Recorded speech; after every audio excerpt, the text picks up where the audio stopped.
Welcome back to another episode of the Casey Campbell podcast. Casey Campbell with you, of course. Pleased to be joined by Marcus Quaker of West Perry High School. That's out, of course, out in Pennsylvania.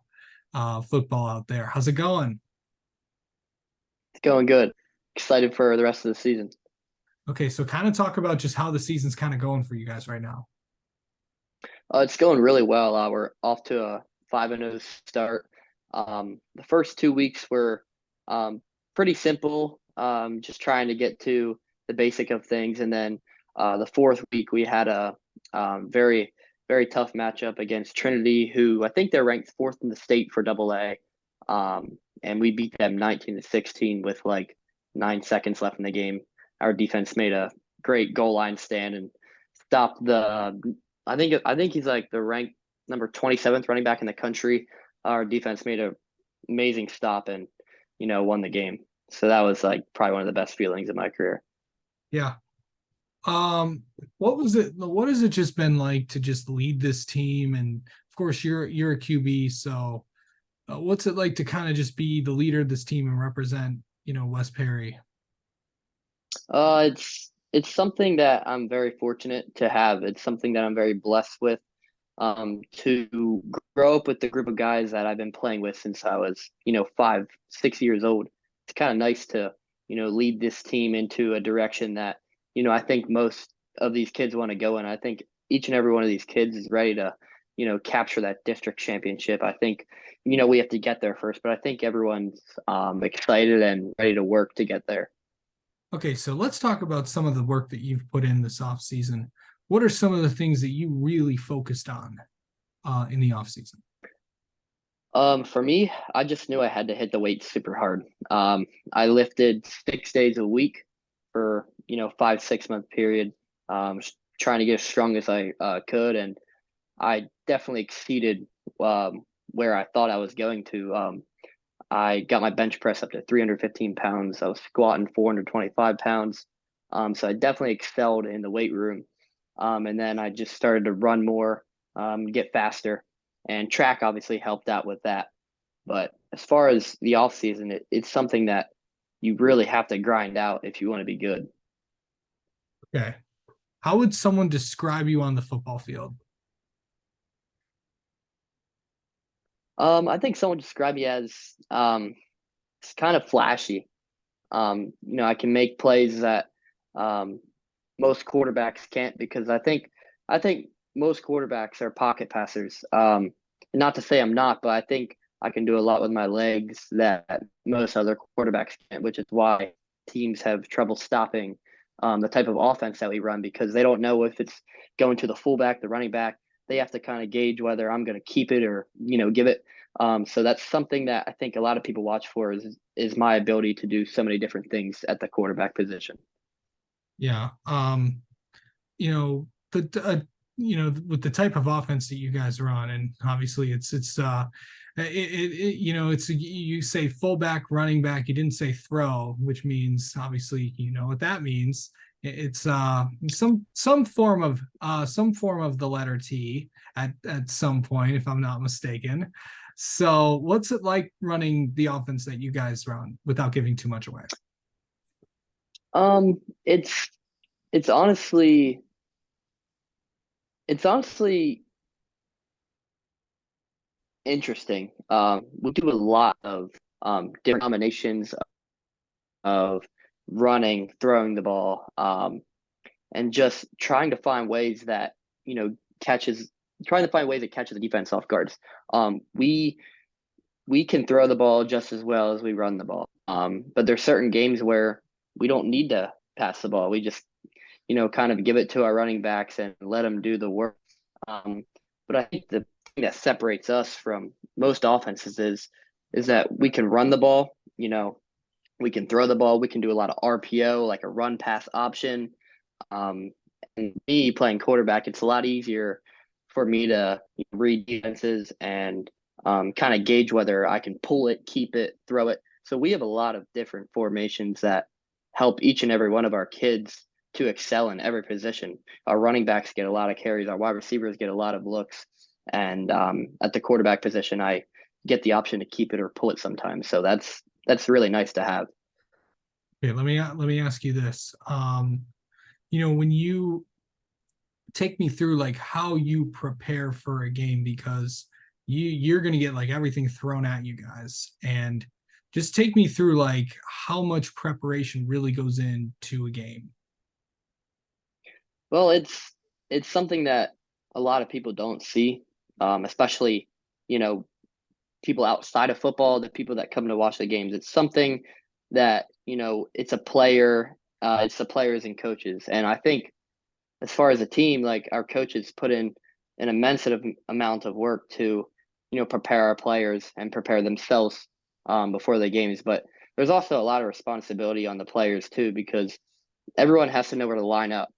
I mean, there's 11 guys in the field, and if just one guy doesn't know what they're doing or messes something up, it ruins the whole offense. It ruins the whole defense. So everyone's got to have that responsibility to know what they're doing, because if you don't, things happen. And that's what separates good teams from great teams is if you don't know what you're doing and you don't do your job, then bad things happen. Yeah.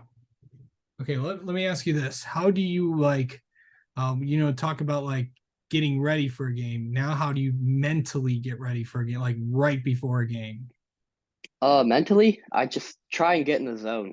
Um, I try and think of what I need to do because I can't worry about what my guys are going to do because that's the responsibility that needs to be put on them. But I think it's about trusting one another, trusting that the guy next to you is going to do their job. But for me, I just try and get in the zone. I try to stay calm. But then about like 5 minutes before the game, I think, I try and get myself pumped up and ready to go. Like how do you get locked in, zoned in? How do you do that? I just usually about 10, 15 minutes before the game, I throw on my headphones and listen to music that gets me locked in and makes me think about, you know, all the things that aren't important to the game. It's just I'm focused on the football game that I have in 10 minutes. And it helps me just get locked in. I'm not thinking about other things that are going on outside. I'm just thinking about what I need to do. And then once that 5 minute bell hits, our coach comes out and, kind of gives us his little speech. And I think everyone just gets fired up. Yeah.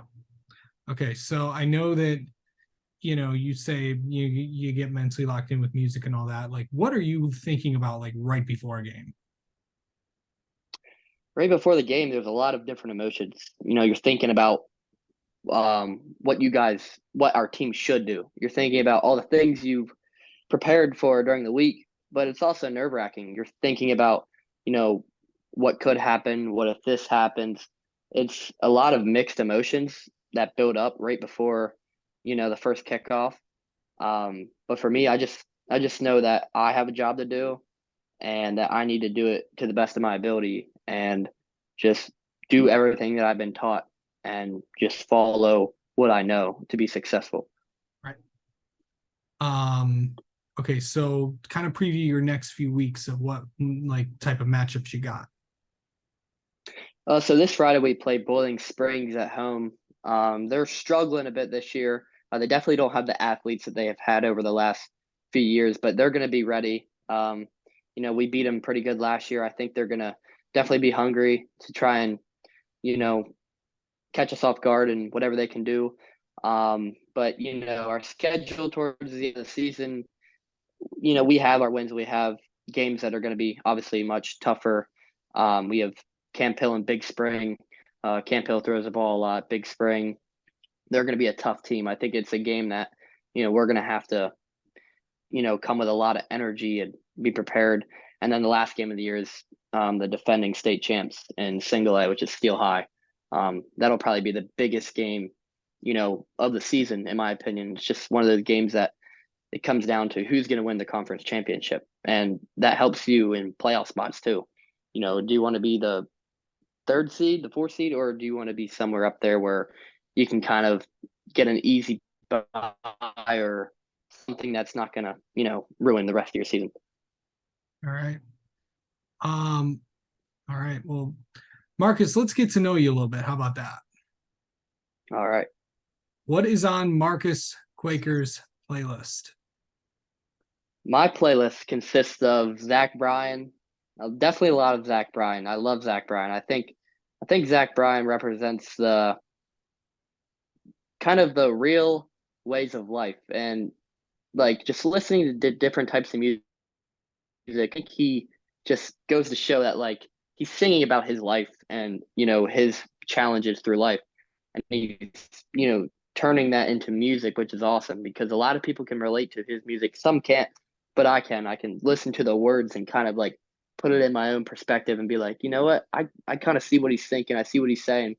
So definitely a lot of Zach Bryan, a lot of country music. I kind of listen to a little bit of worship music that kind of gets me ready for the game sometimes, makes me think about God and stuff. And then once in a while, I'll listen to like rock or rap, but Okay. usually not as much. All right. If let's see, what drives you to be successful? Um, I think what drives me to be successful, and it's not even just football, is the the talents and abilities that you've been given. I like to think that you were given these abilities and talents to use, and I just you only have one life, so no matter how bad life is, you can only control what you can, and all the things that are outside of your control, you just got to keep going forward. And I think that's what drives me to be successful is you can do just about anything you put your mind to. Now there's things that are far fetched, but if you do everything as best as you can, there's a lot of rewards that are you know going to be given to you if you try your best in everything. Absolutely. And last thing is, let's talk about how, I know you've had a lot of, how to handle the good moments, the tough moments. When things aren't going right, how do you how do you handle those situations? When things aren't going right, it's just kind of one of those natural occurring things that each and every individual has a reaction to. You know, some people like are very sensitive and it gets to them. I think I can be one of those people where when things aren't going right, I try and grab a hold of the situation and think of all the ways that I can control it. But I think the most important thing is like you got to understand that when things aren't going your way, you have to come together because the more diverse you are, the worse things are going to get. Things are going to go bad, especially on the football field. When things go bad, that's when you got to come together as a team and play and, play for each other. And I think that's so important in all aspects of life is when things are going bad in your family, on the football field, whatever it is, you have to come together and you have to worry about what you can control and let go of what you can't. Absolutely. All right, Marcus, thank you so much for coming on, and Yeah. best of luck this weekend. Thank you. I appreciate it.